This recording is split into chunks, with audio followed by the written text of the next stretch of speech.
Welcome to Chico, California Steak Life Sketches podcast. Today we're visiting with Amanda Melanchuk. So welcome, Amanda. We're glad you're here with us. Glad to be here. So let's start off with just tell us a little bit about where did you grow up, where were you born, and where were you raised? I was born in Sacramento, California, not far away, and I lived in the same house with my family until I was 16 years old, and then we moved to Folsom, California, which is not very far away, but as a 16-year-old, it was a big deal. It was a big move, a new school, a new stake, and my parents still live there today, so my family was there for ever since then. But I remember at 16 being a grumpy teenager that we had to move. And one day my parents said, maybe we aren't supposed to move. Amanda, why don't you pray about it? And so I went to my bedroom and I did. I thought, I'll show them. And of course I got a warm, peaceful feeling. And I knew that it would be okay. And it was. It didn't mean it was easy, but it was okay. So as you can tell, my parents raised me in the gospel. They were both members of the church, and they had both grown up in the Bay Area and raised our family with the gospel. Thank you. It must have been traumatic for a 16-year-old to move to. It was. So tell me, do you have brothers and sisters? Tell us about your siblings. I do. I am the third of 6 children. There are 3 girls and 3 boys. So I had, and it goes girl, boy, girl, boy, girl, boy. So kind of a little pattern going on. Mm-hmm. We had great fun growing up together. I loved playing with my siblings. We climbed our tree outside front, played around with the neighborhood kids. And one of my important childhood memories was going camping as a family. For years and years, every summer we would go camping to Calaveras Big Trees State Park. And we just had such fun hiking and swimming in the river, playing card games, doing some of the same things over and over. It's just some really, really special, great family memories camping together. Oh, that's good. Not everybody has nice memories like that from their early childhood, so I was very blessed. Good. Okay, tell us about your school years and some of the activities that you might have participated with. Well, as I was growing up, I played soccer for many years, had a lot of fun playing soccer, recreational soccer, and then in high school as well. Just enjoyed sports and competition and physical activity. I also was on the tennis team in high school, had a lot of fun doing those things, and I still enjoy getting physical exercise. It just makes me feel good. Mm-hmm. I was not the star or anything, but it was just something that was fun to do. Spent a good use of my time, I felt, and I thought. And then I also participated in music a lot. So I took piano lessons, and I played the piano, and I played the violin. And it was in the school orchestra. And orchestra was a big part of my life. We started in 4th grade, actually, but in junior high and high school, it really was important to me, and made some great friends, had some great experiences, played some great music. My junior year in high school, I actually switched to the viola, playing the viola, and then my senior year, I played in the Sacramento Youth Symphony on viola, and that was really special. That was really neat to be part of such a high level of music. And if you know anything about the viola, which some people don't, it's not the most important instrument in the orchestra or in the symphony. It's not the highest or the lowest, or it doesn't have the melody very often. And so for me, I was just happy to be there. I'm just this viola. Nobody may even hear me particularly, but I loved being a part of that music. And it was very fulfilling for me. And even in college, I played a little bit just in a non-audition orchestra because it's just something that I enjoyed. Mm-hmm. What an honor to be in the Youth Symphony. Oh, it was. It really was. Well, tell us about, did you go to college? I did. I went to BYU and majored in accounting. I just loved BYU. So I grew up, my parents had been there. It was kind of a family thing. Not that you had to, but we all wanted to. And in fact, all of my siblings, we all did go to BYU. So I knew I wanted to go there, and I got accepted and was so excited. I just had such a great experience. I loved being with roommates. I loved being with other believers. I loved learning and studying, and I loved going to the sporting events. Just being there was such a wonderful experience. That's great. Now, from BYU, tell us what happened or where you went then. Well, I had always wanted to serve a mission, and when I was 21, back then, you had to be 21 as a girl. And so when I was 21, I did serve a mission, and I went to Romania on my mission.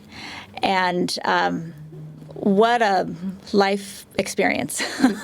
It was so special.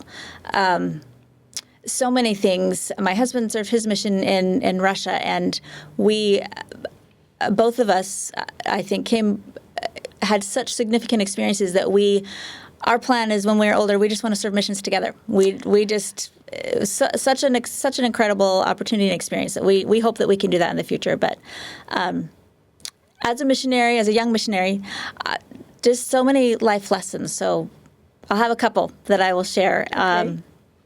So one is to just make do with what you have. So being in a different country. And a country that had been in communism. So I was there in 1997. I got there. They started having missionaries in 1991. So it was very new, and things were very different. For example, in our apartment, I remember we had I think all of my apartments had a gas oven that you had to light with a match, and then you kind of turned it up or down. There was no numbers. We're not for preheating to 350. It was so just bake it. We just kind of made do. We just figured it out. We're like, let's cook it for this long. Let's try. In one of my areas, we taught a woman who wanted to be baptized, and so we didn't have church buildings with baptismal fonts, and so our mission had a portable font that they would send around the country when someone was going to be baptized. So it was kind of a big tarp with some poles that they would put together and fill with water. So we, sent word, we need the font, and office elders would drive it, or somebody would hop on the train. They took it out to the city where we were, and then the woman who was going to be baptized, well, there were some baptismal suits floating around the mission, but there wasn't one available at that time for her. And so she said, I'll sew some white pants and wear my white shirt. And so just, figuring things out, so many things are easy for us, I think, in this country, and things that they weren't so easy for a lot of people there. But we figured it out, and she got baptized. And my first area, the place where we met for church, was a rented room, and there had not been a lot of new construction going on in Romania. So this was an old building, and I don't know if it was mold or actually pieces of the ceiling would be falling down, particularly after rain. And this was the spring. So we would go, the missionaries in this little branch, and we'd set up the chairs, and we'd kind of put buckets around and set the chairs around, so no one's going to be getting anything falling on them, and things that were just so different to me. But the spirit was the same, and this church was the same, and we took the sacrament, and it was so many of the same feelings in a different circumstance. And that was a big lesson to me, is that the gospel is the same. A lot of things change, but the gospel is the same. And one other is towards the end of my mission, I was pondering and just thinking, what have I learned as a missionary? And I was thinking how it was very difficult for people to change, especially the later in life they got, the harder it seemed to change. I'm born Orthodox, I cannot change my religion, or hard to stop smoking, hard to start going to church every Sunday, different things. And as I thought about that, I got a distinct impression that the greatest missionary work I would do would be with my own children. If I could teach them from a young age the gospel, then they would not have to change later in life, and it wouldn't be so difficult. So it's something I remember, and I hoped I would do, and I hope that I am doing. I'm sure you are. What a good lesson to learn early in your life. What some memories you've made serving a mission. Well, after your mission, you came back. How did you happen to meet your husband? Tell us that. He was also in the accounting program at BYU. But we knew each other, but we did not get together at BYU. We both graduated and got jobs in Seattle. And in Seattle, we were in the same YSA ward and quickly became good friends, realizing, hey, we kind of know each other from BYU. And all of our mutual friends kept saying, you two should date. You're two accountants. You should get together. And eventually we did. And we got married and we were sealed in the Seattle Temple. He is from Alberta, Canada. My family was down in California, so it was kind of a meeting point in Seattle, and we just loved Seattle and chose to be married there. So is he dual citizenship?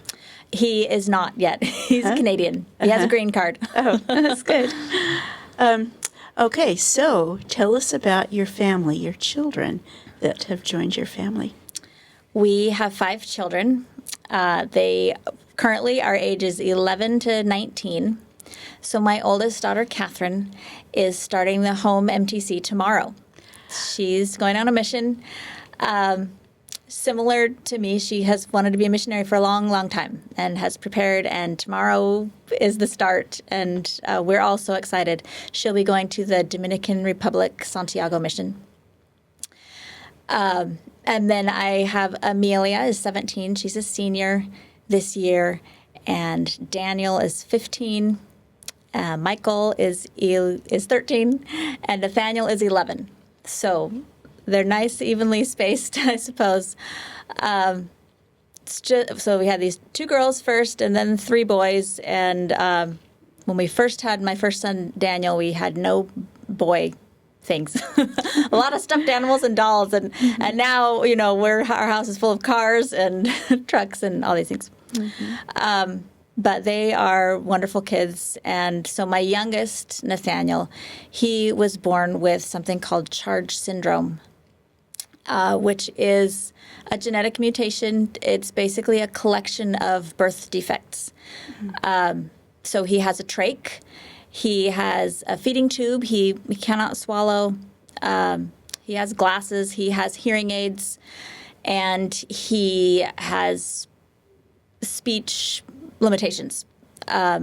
So when he was born, he could not vocalize at all. He did not make a sound. We did not have a loud crying baby.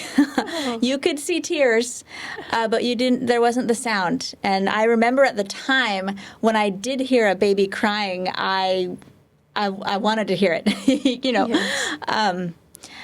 And so he had, all of these things, and it's, to me, it is miraculous that he's still here. I thought, how can a person survive with all these problems? And here he is, 11 years old.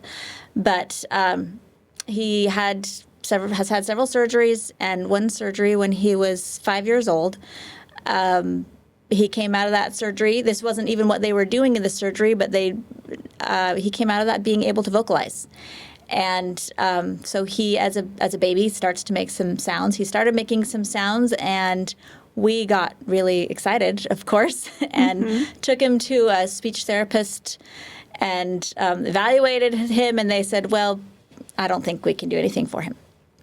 Since he was a baby, and they had said, he has hearing loss, he has all these things. We had tried to learn sign language and taught him some sign language, and he was communicating with sign very well. And with hearing aids, he can hear, which is a great blessing.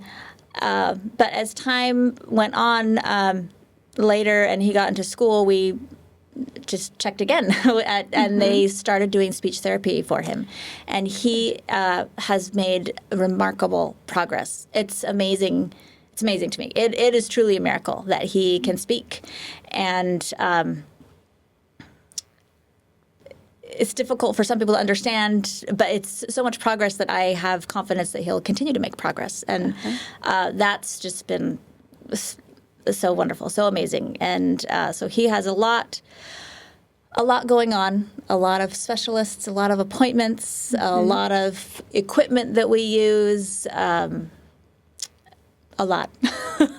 You're good parents. Oh, Love thank and you. nurture him. Well, he's a special soul, and I think he's blessed our whole family, and I think our whole family has blessed him. As we see other kids in his situation, there's a Facebook group of everything, of this charge syndrome and the struggles that a lot of the kids and families have, and that Nathaniel has been able to overcome. And I think an environment where the Spirit has been and a lot of good people that have been able to help us has just been a blessing for him and for us. That's a nurturing environment for him. Now, is he mobile? Yes, yeah, he is. Oh, good. He can walk, he can run, he can do things. He is balanced. I see one of the struggles of this is I am not a scientific medical person. That would have been my last choice, is to do something medical. And now I've been forced to do a lot of these things, which has been a good stretching learning experience for me. He is missing whatever it is in your inner ear that gives you balance. And so he has trouble. But he's learned to walk. It was later than usual, and he can do things, but he can't climb on the playground as well as other kids. So just a little bit of limitation there, but he does so much. Oh, that's good. That's great. Well, tell us what brought you to Chico. We came here about 5 years ago. We moved here January 2020, so right before COVID started. And we were living in Florida at the time. My husband was working for Ag Reserves, and they also have a farm here, which is the Deseret Farms of California, and they asked him to come and be the senior controller accountant here.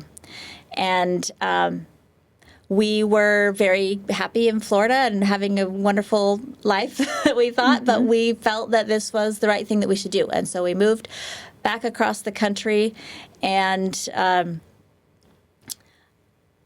a difficult time for all of the kids. They were all in school and things, but we did it, and it was the best thing for our family. And particularly, we realized as COVID shut things down that it was a good place for us here to be here during COVID. So it was a blessing.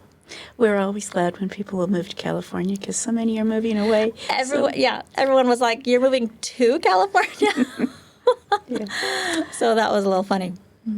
Well, now, is there anything that you'd like to tell us that we haven't talked about that you'd like to share with our viewers? I think one thing is just that, as we just talked about one of our moves, we've moved around a few times, and we never planned to do that, but always felt led and directed to go places, and have always been blessed. So a couple of examples of those were when our family was very young.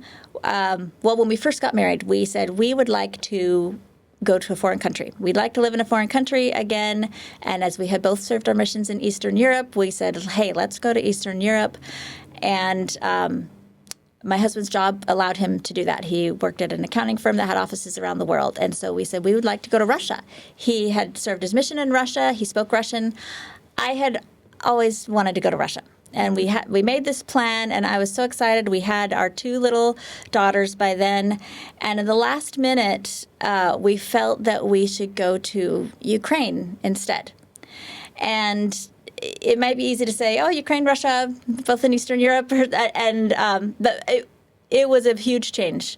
And so we did. We changed, and we went to Ukraine and had an amazing special experience, including learning that the name Melanchuk is Ukrainian, which we didn't know before. My husband's family had always said, we're from Romania. And having served my mission in Romania, I thought Melanchuk does not sound Romanian, and was always a little confused about that. And turns out the town where they were from had a lot of Romanians and Ukrainians, and they must have married and gotten this name, but still spoke Romanian. And we even were able to go and visit that town where his family had come from, and so it was really special to be there and learn that.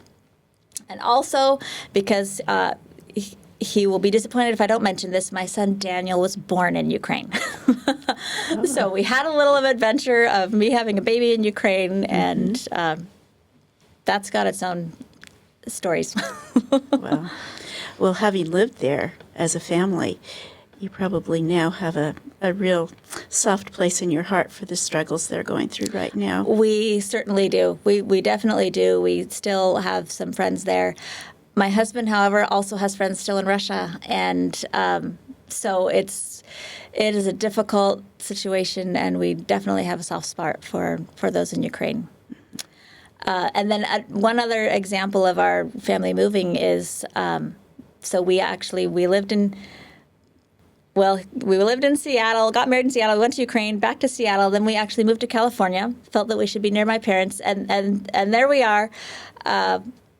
Had our 5 kids. We are starting school. Everything's going swimmingly. And my husband comes home from priesthood session of General Conference, back when they had that, and he said, I feel like I should quit my job and work for the church in some capacity, and we're going to move. And I went into my room he actually called me on the phone on his way home from priesthood. I went into my room and prayed right then, and I got a confirmation. This is right. We're going to do something. We're going to move. He's going to quit his job. And so that's how he found this job at Ag Reserves, which is an investment company for the church. And we ended up moving to Florida. So California to Florida, moving away from my parents, across the country, kids in school.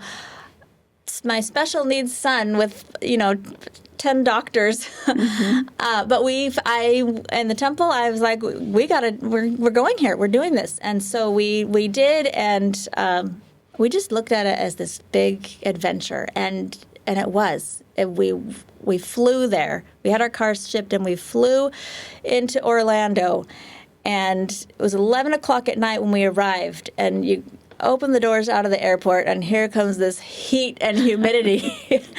And you know what? My thought was, it's a warm hug from Florida. I mean, I really thought that. We just, we knew we were supposed to go there, and so we had this great attitude. And it was just a marvelous, marvelous experience. We lived on a cattle ranch, kind of out in the middle of nowhere, but also close enough to things, 45 minutes from like Disney World, and 30 minutes from the ocean, and had just such a unique and special experience, but particularly for some of our children, making special friends and connections. And we only were there for 3.5 years, but it was a really, really special time. So we really had this, these experiences strengthened our testimony that we follow what the Spirit directs. And if it says something that doesn't seem logical, you still do it, and we've been blessed as we've done those.